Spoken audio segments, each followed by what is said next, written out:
السلام علیکم.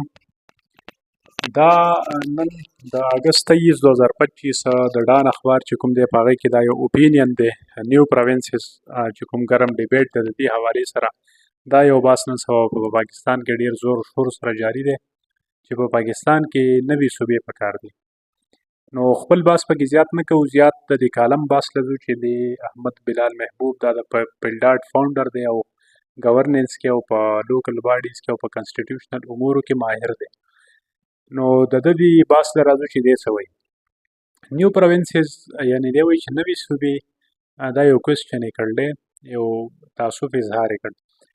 Is creating new provinces the best way to achieve better governance? Governance مطلب دا دی چې عوام د فلاح و بهبود دپاره چې حکومتونه او ریاستونه څه د خیر ښېګړې کارونه کوي، لکه صحت شو، تعلیم شو، سهولت والا خوشحاله زندگی شو، امپلایمنټ شو، دې ته د دې ورکولو ته دستیاب کولو ته ګورننس ویل کېږي. او په پاکستان کې خو دا مسلې ډېرې سنګینې دي.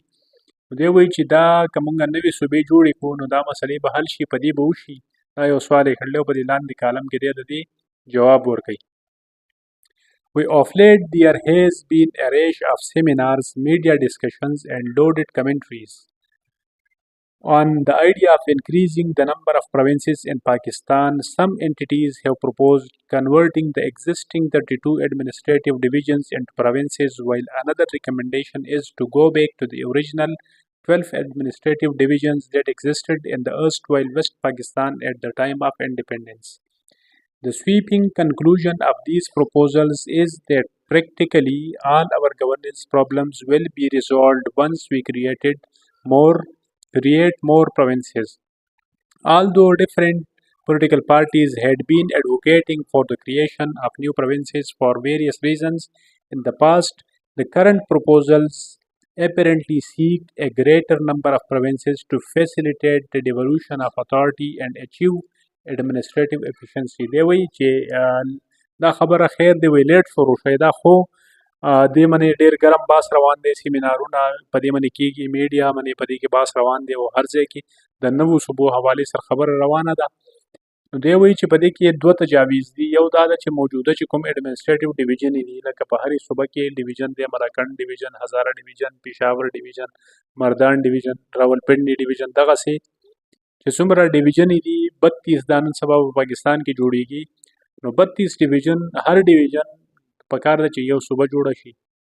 یو بله رایه دا ده چې کله چې پاکستان جوړېده او زموږ د پاکستان مغربي پاکستان کې چې څومره هغه وخت سره 12 ډیویژنې وې، نو هغه ډیویژنو په حساب سره د صوبې 12 صوبې په پاکستان کې جوړې شي. خو وایي دا بحث خلک کوي دې دپاره چې کله هم موږ دا 12 صوبې جوړې کړو څنګه نو زمونږ ټولې مسلې به حل شي، اډمنسټریټیو انتظامي مسلې به حل شي. یعنی خلک د حکومت د عوامو ته اسانۍ منې رسېدی نه شي، نو بیا به په اسانۍ منې رسېدی شي نو دا مسلې به حل شي. او دی داسې وایي چې دې نه مخکې هم مختلفو سیاسي پارټیانو مختلفو وجوهاتو په بنا باندې د صوبو دپاره کمپینونه چلول دي، خو دا موجوده بحث چې کوم راوچت شوی دی دا د زیاتو صوبو دپاره دی. او د دې شاته وجه دا ده چې اسانۍ منې د اختیارات نچلي سطحه منې ته منتقل شي او اډمنسټریشن انتظام حکومت چلول آسان شي. وایي د دې موجوده بحث شاته علت او وجه دا ده. بیا د لاندې پاراګراف کې لیکي چې if the idea of these proposals is to generate a fresh national debate to see if consensus can be developed on the question, there should be no quarrel with the intention, but the debate needs to be organic and not stoked or molded by vested interests. The consensus building process should not be hurried. An important but contentious question like the creation of new provinces should be debated and scrutinized on the basis of facts and figures both inside parliament and outside. Since the question of carving out new provinces from existing ones is a highly emotive one, there is a risk that the debate could result in outbursts. It is therefore important that the debate does not take place in a vacuum, and a carefully prepared document framing the key issues form the basis of the issue. یا داسې وایي چې که دا موجوده بحث چې چا راوچت کړلی د دې شاته مقصد دا وي چې موږ به دا خبره وچېړو او دا ګیج به معلوم کړو، دا ګز به معلوم کړو چې د دې خلکو د دې سیاسي پارټیانو په نوو صوبو حوالې سره اتفاق رای په دوی کې پیدا کېدی شي او که نه شي پیدا کېدی. وایي که د دې بعض شاته دا محرک وي او دا وجه وي، دا مقصد وي، نو بیا خو دا یو ښه اراده ده او په دې کې د چا اختلاف هم نه دی پکار ده چې په دې باندې بحث وشي. او وایي چې دې کې داسې نه ده پکار چې په تادۍ باندې په جلدبازۍ کې په صوبو حوالې سره فیصله وشي او د هغې نه عوامي مفاد مطلب نه وي، بلکې د ویسټډ انټرست د چا د مخصوص ادارې یا د چا مفاد پکې مقصد وي. نو وایي داسې کار نه دی پکار، بلکې یو ډیټیل کار پکار دی. او وایي په دې کې احتیاط سره او فیکټس او فیګرز سره په پارلیمنت کې او پارلیمنت نه بهر په دې مختلفو پهلوګانو باندې غور و غوص پکار دی، ځکه وایي چې د یوې صوبې نه نورې صوبې جوړول، زیاتې صوبې جوړول چې کوم دي، دا یو ډېر د باریک کار دی. او وایي دا چې څومره اهم دی نو دومره دې نه نقصان هم جوړېدی شي. نو ځکه وایي دا خبره اهمه ده چې په دې کې یو کس لا یا دوو لا یا یو ادارې لا یا یو سیاسي پارټۍ لا نه دا په ویکیوم کې دا فیصله نه ده پکار، بلکې دې کې پکار ده چې یو ډیټیل ورکینګ په دې باندې وشي، یو ډاکومنټ تیار شي او په هغه کې ټوټل هر پهلو باندې غور وشي او هغې په بنیاد باندې څه فیصله کېږي، نو هغه به بیا ټیکي. بیا دی په دې دریم پیراګراف کې لیکي the timing of the debate is questionable as we deal with the resurgence of terrorism and ailing economy which is just about showing signs of improvement and an explosive geopolitical situation. One wonders if the creation of new provinces should really be on our agenda. وایي چې په دې ټایم کې چې دا غوبل راوچت شوی دی، د صوبې دا مسله راوچته شوې ده، نو دی وایي چې دې کې نورې مسلې هم نن سبا ډېرې دي، لکه دهشتګردۍ سر راپورته کړل دی، اکانومي زموږ خرابه ده، معاشي صورتحال ټیک نه دي، او ایله ونې زموږ معیشت سر راوچت کړل دی. او دې نه علاوه انټرنیشنل سیاست چې کوم دی هغه هم په ځای باندې ولاړ نه دی، بلکې ډېر باریک سیاست دی، نن سبا بدلیږي را بدلیږي. نو په دغه صورتحال کې یاره زموږ له پکار ده چې د نوو صوبو دا مسله راوچته کړو. The impetus for the debate may not be organic. وایي دا داسې نه ده چې کېدی شي دا پخپله نه یې راوچت شي، د وخت تقاضا نه وي، کېدی شي وایي دا د وخت تقاضا نه وي. There have been times in the past when strong and sometimes violent movements for separate provinces in South Punjab, the non-Pashto speaking Hazara division and Sons urban areas were active at different times. But at present there does not seem to be such an active movement, probably because there are more critical issues which need to be tackled first. دی وایي په ماضي کې هزاره کې، جنوبي پنجاب کې، شهري سن کې وغیره وغیره تحریکونه چلیدل دي او ډېر زور شور سره چلیدل دي، خو اوس د دې تحریکونو هغه اواز خاموش شوی ځکه دی چې نورې داسې مسلې راودرېدي چې هغه د صوبو نه خلکو دپاره اهم دي، نو وایي ځکه دا بیک برنر ته تللي. In the ongoing discourse, India's example of increasing its states from the original 17 provinces to the current 28 states is also cited. One should keep 3 points in mind while comparing our situation to India. First, دی داسې وایي چې زموږ د دې صوبو دا خبره چې چا راوچته کړل ده، نو خلک پکې دا دلیل ورکوي چې انډیا چې کله جوړېده په 1947 کې، نو 17 صوبې وې پکې او اوس پکې 28 سټیټس دي. نو وایي که زموږ څوک انډیا سره کمپیر کوي، نو هغه له پکار ده چې 3 خبرې په ذهن کې کېږي. اولنۍ خبره دا ده، first, the impetus for the creation of new states in India came from fierce and at times violent movements, particularly in the south, which demanded states on the basis of language. په انډیا کې اولنۍ خبره دا ده چې کله د نوو ریاستونو لپاره مطالبه راوچتېده، نو هغه وخت سره دا یو پرتشدد مطالبه وه، او بالخصوص په جنوبي انډیا کې خلکو دا غوښته چې موږ له د لساني بنیاد باندې، موږ د مخصوص ژبې والا خلک یو، نو موږ له په دې بنیاد باندې سټیټس پکار دي. او د دې په نتیجه کې بیا لینګویسټک پروینسز کمیشن په 1948 کې جوړ شو. The demand for language based states had gained so much momentum by 1952. وایي دا ډیمانډ لساني بنیادونو باندې د ریاست د حصول بنیاد د تحریک 1952 پورې دومره مضبوط شو چې یو اکټیویسټو او ټیګلو تیلوګو سټیټ دپاره هغه به کوشش کوو او هغه بوک هړتال وکړ او هغې د وجې نه هغه د لوږې نه د لاسه مړ شو. وایي دغه ټریجک سانحه چې کله راغله په انډیا کې نو دې پوره ملک په یو دغه کې واغست، یو اجیټیشن یې پکې پیدا کړه په ملک کې، عدم اطمینان یې په ملک کې پیدا کړ with many linguistic groups demanding separate states او هر linguistic لسانی ګروپ ځان دپاره د جدا سټیټ مطالبه کوله. هغه وخت کې مطلب صورتحال ډېر نازک شوی، انسټیبل شوی. In today's Pakistan, no such violent movement exists. Although the demand for separate provinces for some Urdu-speaking people, Seraiki speakers, and various provinces and KP's Hinko-speaking population has been raised from time to time.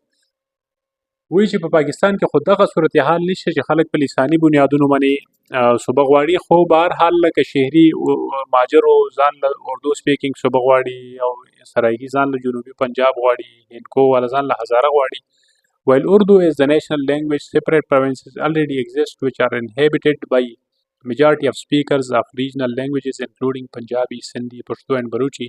وایي national language چې په پاکستان کې دی اردو ده او already مختلفو ژبو والا صوبې جوړې دي، داسې صوبې جوړې دي چې هغې کې مختلف ژبو والا خلک پاتې کېږي او مخصوص ژبې والا مطلب د یو نه یو ژبې والا پکې اکثریت کې لکه پښتو، پنجابي، سندي، بلوچي وغیره.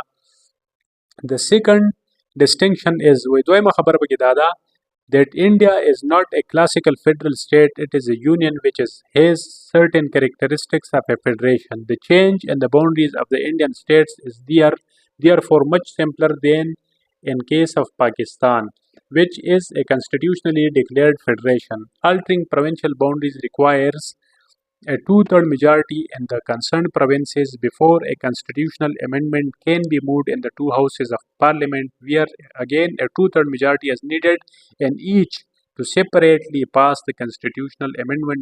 دویمه خبره دا ده چې انډیا د پاکستان شانې فیډرل سټیټ نه دی بلکې هغه یو یونین دی، د مختلفو سټیټونو یو یونین دی او څه لږ خصوصیات پکې د فیډریشن دی.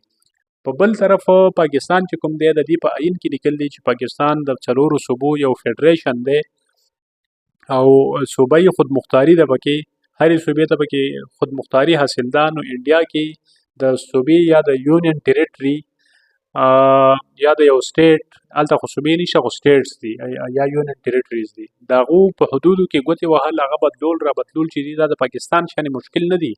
او په پاکستان کې که ته چېرته یو صوبې حدود بدلی نو اول دا ده چې ته به د هغه صوبې نه متعلقه صوبې نه اول قرارداد دو تیهایي اکثریت سره پاس کوي، بیا به قومي اسمبلی کې یا سینټ کې دو تیهایي سره پاس کوي، بیا به لکه قومي اسمبلی کې هم دو تیهایي اکثریت پکار دی او په سینټ کې هم دو تیهایي اکثریت پکار دی او متعلقه صوبایي اسمبلی کې هم دو تیهایي اکثریت پکار دی. نو تب جا کې کهي بیا به د هغه صوبې په حدودو کې رد و بدل ممکن کېدی شي. وایي دا ډېر یو کمپلیکس کار دی، انډیا کې دا کار چې دی دا آسان دی. نو ځکه زمونږ د انډیا کمپیریزن نه کېږي. درېیمه خبره دا ده the third distinctive feature of the Indian quest for new provinces is important to note by the proponents of new provinces in Pakistan. India formed a state reorganization commission in 1953 which worked on reorganization proposals for 21 months and presented its report in 1955. The States Reorganization Act was subsequently passed in 1956 incorporating most of the recommendations made by SRC. This act led to the creation of 14 states and 3 union territories. Subsequently, 14 additional states were gradually created from 1956 to present. وایي درېیمه خبره دا ده چې کله انډیا کې نویو صوبو مطالبه راوچت شوه نو سټیټ ری ارګنایزیشن کمیشن جوړ شو په 1953 کې او هغه وایي 21 میاشتې کار وکړ، هومورک یې 21 میاشتې وکړ او په 1955 کې دا ریپورټ پیش کړ او د هغې په نتیجه کې په 1956 کې سټیټ ری ارګنایزیشن دا ایکټ پاس شو او د هغې په نتیجه کې 14 ریاستونه جوړ شو او 3 یونین ټریټریز جوړ شوې. بیا هغې نه بعد 14 د 1956 نه واخله ننه پورې 14 سټیټس 56 نه مخکې جوړ شوي 56 پورې او هغې نه بعد تر اوسه پورې 14 سټیټس جوړ شوي دي.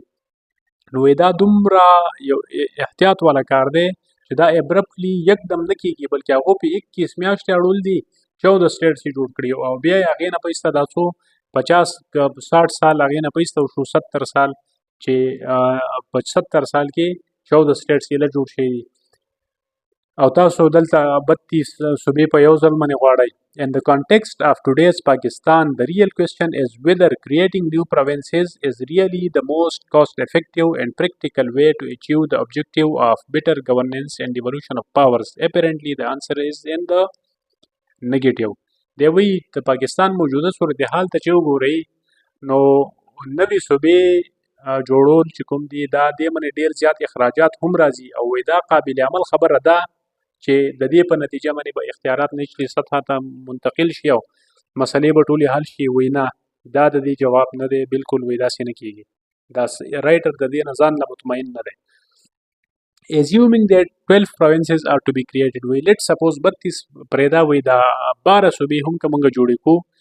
Each new province will come with a huge price tag as taxpayers will have to pay for 8 new provincial assemblies, governors, chief ministers, cabinets, high courts, public service commissions, civil secretariats, to name a few, along with the necessary physical infrastructure, etc. Such extravagance is not acceptable in any case, but in the present economic scenario, it would be almost criminal.